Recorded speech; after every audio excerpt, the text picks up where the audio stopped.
There's a quiet window opening in your garden right now, and most people will miss it.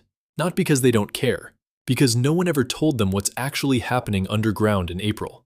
Soil temperatures across most of the United States and Europe are sitting between 50 and 65 degrees Fahrenheit right now, which is the exact range where perennial roots establish faster than at any other point in the entire year. Plant in that window, and your perennials get 8 to 10 weeks of cool, moist, low-stress development before the first real heat of summer arrives. Plant 6 weeks later, in June, and those same roots are trying to establish while the plant is already under drought pressure and temperatures are pushing 90. They survive, but they don't thrive. And first-year establishment determines everything about how that plant performs for the next decade. That's why April matters, not as a marketing slogan, but as a biological window. I want to walk you through 15 perennials that earn every inch of space you give them, and if you put them in the ground this month, you'll see the difference by midsummer. These aren't pretty plants that need replacing every few years. Every one of them spreads on its own, multiplies through division or self-seeding, and rewards you more every year you keep them. The math of perennial gardening works dramatically in your favor once you understand it, and these 15 plants are where it shows up most clearly.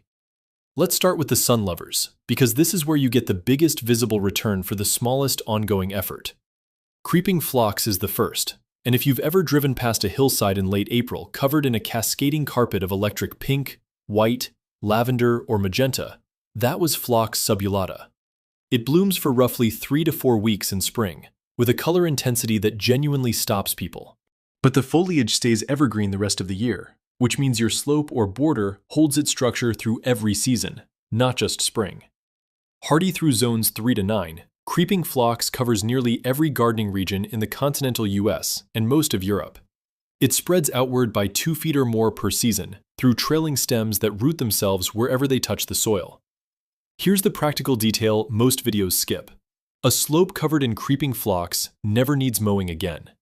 Highway departments plant it on embankments specifically because it eliminates erosion and maintenance at the same time. That difficult slope in your yard, the one you've been fighting with a string trimmer or avoiding entirely, is this plant's ideal home. Full sun to light shade, well-draining soil. After it finishes blooming, shear it back lightly. That one cut keeps it dense and prevents it from going woody in the center. Daylily is the second, and the reason it belongs near the top of any spreading perennial list is simple. It grows almost anywhere humans garden. Hemerocallis handles zones 3 through 9 comfortably, with specific varieties performing in zones 2 through 10. Alaska to Florida, Minnesota to Arizona. There's almost no garden in North America or Northern Europe where this plant won't grow, spread, and perform reliably for decades. The color range is genuinely staggering. Deep burgundy, soft peach, bright orange, pale lemon, creamy white, rich purple, vivid red, and bicolors in combinations that look almost painted. If you plant a mix of early, mid-season, and late varieties together, you get continuous bloom from early summer through fall. Every 4 to 5 years, the clump needs dividing, and each division is a complete, blooming plant. One original purchase eventually produces dozens of daylilies at no cost to you. Stella de Oro is the most reliable, compact variety for tight spaces. Happy Returns is slightly more heat-tolerant. One critical warning that must not be skipped. Daylilies are acutely toxic to cats, every part of the plant, including the pollen. If cats visit your garden, either skip this plant entirely or plant it where they won't reach it. Bee balm is the third, and this is the plant that brings hummingbirds directly to your patio in a way almost nothing else does. Monarda didyma produces spiky, tubular flowers in blazing red, deep pink, rich purple, or white, and those tubular petals are biologically shaped for hummingbird beaks. They feed on it continuously all summer. Monarchs visit, tiger swallowtails visit, bumblebees work it constantly. One planting of bee balm supports more wildlife than almost anything else on this entire list. Hardy through zones 3 to 9. Here's something most gardeners don't know. Bee balm is in the mint family, and the leaves are completely edible. Dried and brewed as tea, they taste remarkably close to Earl Grey, specifically the bergamot note that defines it, which makes sense because the common name for bee balm in older European gardening books is bergamot. You're growing a wildlife plant and a kitchen herb in the same patch. Bee balm spreads through underground rhizomes and can become aggressive in small gardens, so plan for that. Give it a dedicated spot with room to expand, or edge it with a physical barrier. Choose mildew-resistant cultivars to avoid the one real problem this plant can have. Jacob Klein for deep red. Raspberry wine for rich pink. Both perform reliably across most American and European zones, with far less foliar disease than older varieties. Black-eyed Susan is the fourth. Rudbeckia fulgida goldsturm specifically, because that cultivar is the benchmark for home gardens and has been validated in university performance trials for decades. Golden yellow petals radiating around a dark chocolate center that's nearly black. The contrast in afternoon light is the reason people stop walking when they pass a mature clump in full bloom. Hardy through zones 3 to 9, goldsturm blooms from July all the way into October, right when most summer gardens are starting to look tired and finished. When your neighbor's beds have gone brown in August, goldsturm is still hitting its peak. It spreads two ways simultaneously. Underground rhizomes expand the root colony each season, and the seed heads drop seeds that germinate into new plants the following spring. You plant one in April. By year 2, the clump is visibly larger. By year 3, you have a sweeping colony you barely touched. Leave the seed heads standing through winter. Goldfinches, chickadees, and housefinches feed on them from October through February. Your garden becomes a working bird feeding station at zero cost. Yarrow is the fifth, and this is the plant for the worst soil you have. Achillea millefolium grows in gravel, in compacted hardpan, in spots where you've already failed with 3 other plants and given up. Hardy through zones 3 to 9, it produces flat-topped flower clusters in yellow, white, pink, coral, or deep red, depending on cultivar. Paprika and Strawberry Seduction are 2 named varieties with rich, warm tones that look stunning in full sun. The feathery silver-green foliage is intensely aromatic, which is exactly why deer and rabbits walk past without trying a single bite. Here's the detail that makes yarrow genuinely useful beyond its looks. The flowers attract parasitic wasps, lacewings, and hoverflies in significant numbers, insects that prey on aphids, whiteflies, and spider mites. While yarrow blooms in your garden, it quietly runs a biological pest control program for everything around it. Plant it in your worst soil. Rich, amended soil actually makes yarrow floppy and weak. Poor, dry, rocky soil makes it bloom harder and stand taller. It spreads aggressively through rhizomes and self-seeds on top of that, which makes it ideal for covering large bare areas fast. And one 3-year-old clump yields 8 to 10 free divisions in a single morning. 5 plants in, and you can already see the pattern. These aren't decorative annuals that disappear in October. These are investments that return more every year. Now let's move into the border workhorses and the elegant performers. These are the plants that give your garden its shape, its rhythm, and in a few cases, the kind of individual moments that make a garden feel designed rather than planted. Catmint is the 6th, and specifically Nepeta Phasenii Walker's Low, which is still the benchmark variety after decades on the market. Lavender blue flowers arching over silvery gray aromatic foliage from late spring through midsummer. It mounds to about 2 feet and cascades naturally over pathway edges, border fronts, and low walls without any training from you. Here's the reason this plant matters, especially for anyone dealing with deer pressure. Deer evaluate plants almost entirely by scent before they ever try to eat them. Catmint's aromatic oils are strong enough to repel them at the approach stage, before they even get close enough to taste it. Unlike spray repellents that wash off in the first rain and need reapplying every few weeks, this plant is the repellent, always on, year after year, with no maintenance. Hardy through zones 4 to 8. The one technique that doubles the value of this plant is the midsummer cut. When the first flush of bloom starts looking tired, usually in July, cut the entire plant back by half. It looks severe for about 2 weeks, then rebounds with a second flush that carries all the way through late summer. 2 bloom cycles from one plant in a single year. Most gardeners skip that cut and lose 6 to 8 weeks of color every summer without knowing why. Salvia Maynite is the 7th, and this is the plant that quietly outperforms almost anything planted next to it. Salvia nemorosa Maynite was named Perennial Plant of the Year by professional growers, for good reason. Deep violet-purple flower spikes standing upright over compact, dark green foliage from late spring through early summer, with a second flush later if you cut it back after the first bloom. Hardy through zones 4 to 8, it handles heat, drought, and poor soil better than most upright flowering perennials in the same size range. Bees and butterflies work it from morning until sunset while it's in bloom. Deer and rabbits avoid it for the same reason they avoid catmint, the aromatic foliage. Pair Maynite with yellow or gold flowers, like black-eyed Susan or daylilies, and the color contrast is almost impossible to photograph well because it looks too saturated to be real. It clumps steadily rather than running aggressively, which makes it ideal for formal borders, where you want reliable spread without the plant taking over. Every 3 to 4 years, divide it, and each division is a complete flowering plant. Siberian iris is the 8th. This is the iris that doesn't give you the problems bearded iris gives you. No iris borer, no rhizome rot, no annual dividing. Iris sibirica grows as tight, clumping tufts of narrow, grass-like foliage that stays attractive from April through frost. In late May and early June, flowering stems rise above the foliage, carrying elegant blue, purple, white, or yellow blooms that look like something from a Japanese garden painting. Hardy through zones 3 to 9, Siberian iris handles clay soil that would kill most plants, and it tolerates standing water in spring, which makes it one of the few perennials that genuinely thrives near downspouts and rain garden edges. Caesar's brother is the classic deep violet variety. Butter and Sugar produces cream and yellow bicolor blooms. Both perform reliably across American and European climates. The foliage stays upright and clean all season, turning a warm golden brown in fall that holds structure well into winter. Every 4 to 5 years, the clump gets divided, and you end up with several complete plants you can spread around your yard or share with a neighbor.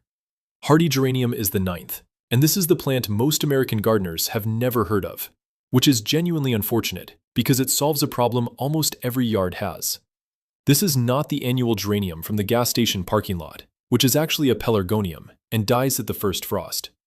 Hardy geranium is a true perennial in the cranesbill family, and it returns and spreads for decades.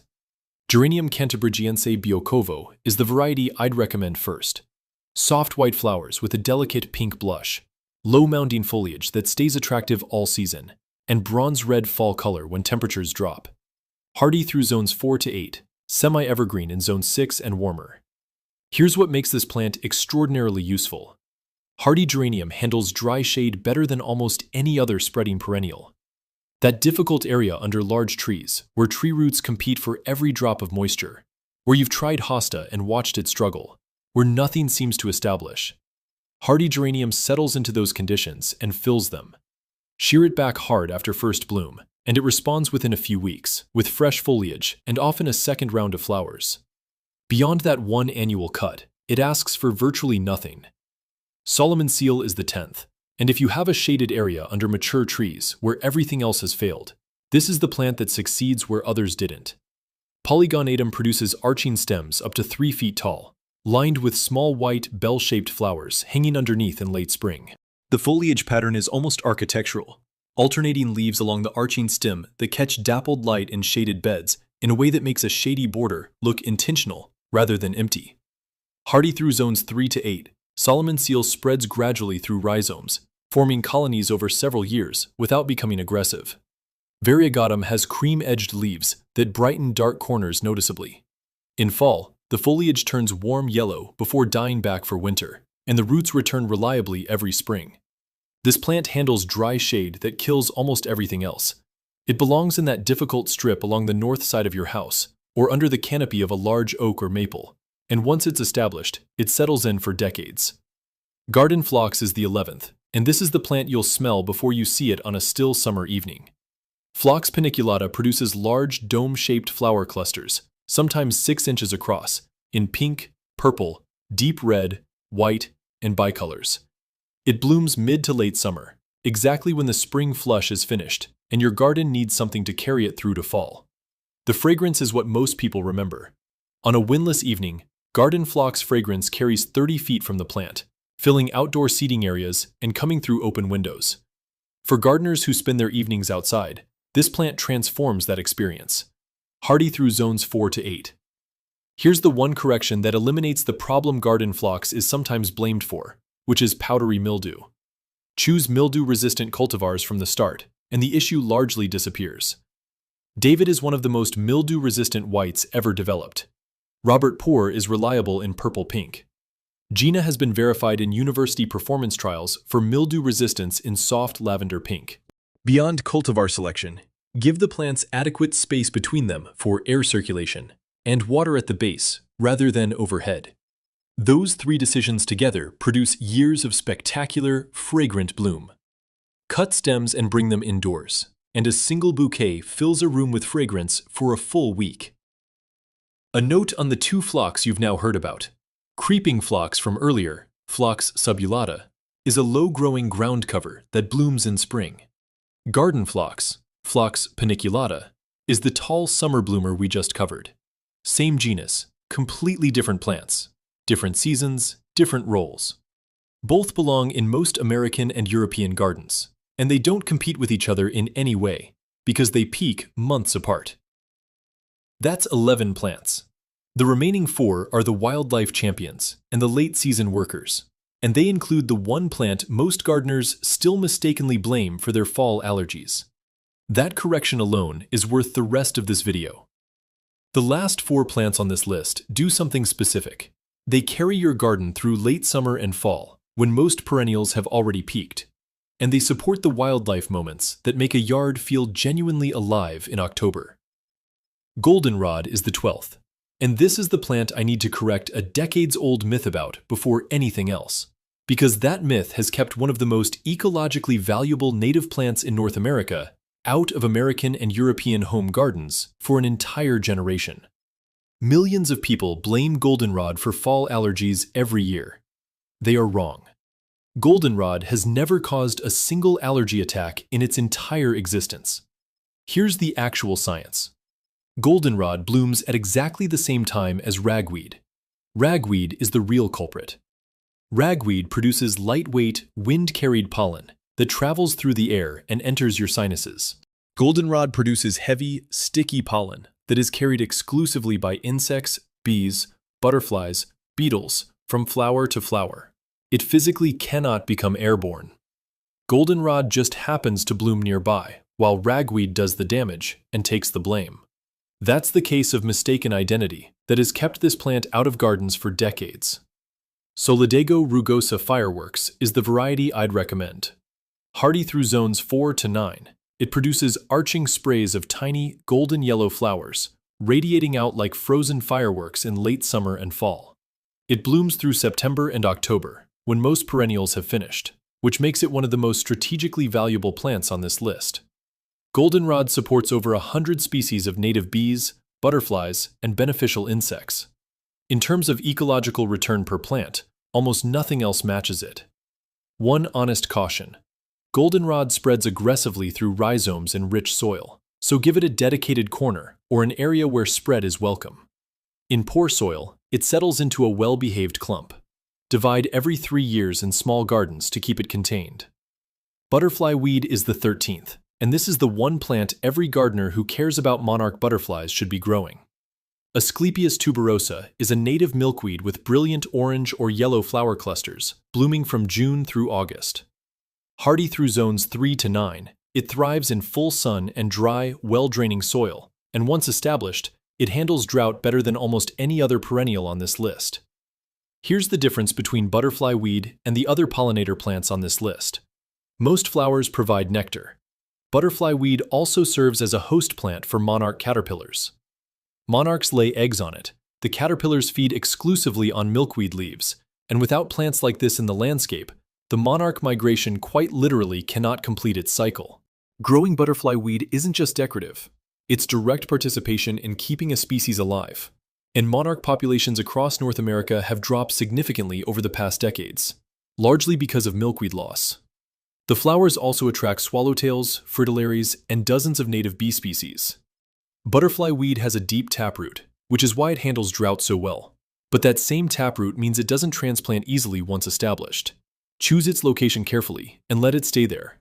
It self-seeds reliably, spreading small new plants around the parent each spring. The seed pods that form in late summer release silky seeds on the wind, which is how native milkweed populations have always spread across open landscape. Lamb's ear is the 14th, and I want to give this one a different angle than most gardening content offers, because its real value in a spreading perennial garden is what it does at ground level. Stachys byzantina spreads through stolons, horizontal surface stems that extend outward and root at nodes as they travel. In a border, Lamb's ear becomes a flowing silver ribbon that connects color groupings and suppresses weeds as its dense foliage closes in. It's one of the best weed-suppressing ground covers available once it's established, and it does that job while looking like nothing else in the garden. The silver-white color comes from dense, fine hairs on each leaf, and those hairs also slow moisture evaporation dramatically, which is why the plant thrives in heat and neglect. Helen von Stein is the variety that rarely flowers, which means all the plant's energy stays in the silver foliage. Big Ears produces the largest leaves, hardy through zones 4 to 8. In a spreading garden, plant lamb's ear along pathway edges and let it flow into the rest of the bed. It unifies a mixed border in a way almost nothing else can, making the whole planting feel intentional. The one condition it doesn't handle well is persistent wet. In humid summers or poorly drained soil, it can rot. Full sun and sharp drainage are non-negotiable for this plant. New England aster is the 15th, and this is the plant that earns its place in October when almost everything else has finished for the year. Symphyotrichum novae anglii produces daisy-like flowers in deep violet purple, rich lavender, bright pink, and white with golden yellow centers, blooming in September and October. The color in fall light is extraordinary, more saturated and vivid than most summer flowers. Hardy through zones 3 to 8, New England aster is one of the most cold-hardy fall bloomers available. And here is its most important ecological role. Asters are among the last reliable nectar sources available to monarch butterflies on their migration south. Research from Monarch Watch documents New England aster as a critical late-season fueling station on the eastern and central migration routes. If butterfly weed is where monarchs lay eggs in summer, New England aster is where the southbound migration stops to refuel in October. Plant them both, and your yard becomes a functioning monarch corridor. There's one specific technique that transforms this plant from mediocre to spectacular. In late May, pinch every stem back by half. In late June, pinch them back by half again. Those two cuts create a plant with dramatically more branching, more flowers, and a compact, self-supporting mound that doesn't need staking. Skip the pinching, and the plant grows tall and flops open in the middle. 2 simple cuts, 2 months apart, and the entire performance changes. That's 15 plants. Any one of them rewards you for years. A thoughtful mix of 6 or 8 from different bloom seasons and different conditions gives you a yard that carries color and wildlife interest from April through October, with structure and seed heads feeding birds through winter. But before you head to a garden center this week, there are 3 rules that determine whether everything you plant this April succeeds or struggles. And most gardening content skips all 3. The first rule is drainage. Poor drainage kills more spreading perennials than cold, pests, drought, and neglect combined. Before you plant anything, test your soil. Dig a hole about a foot deep and fill it with water. If the water hasn't fully drained within an hour, you have a drainage problem that will undermine every plant on this list. Fix it now, before planting, with coarse sand and compost worked deeply into the existing soil. Or build a raised bed above the problem area. Do it once, do it right, and it permanently changes what your soil can support. The second rule is that division is free money. Every plant on this list can be divided.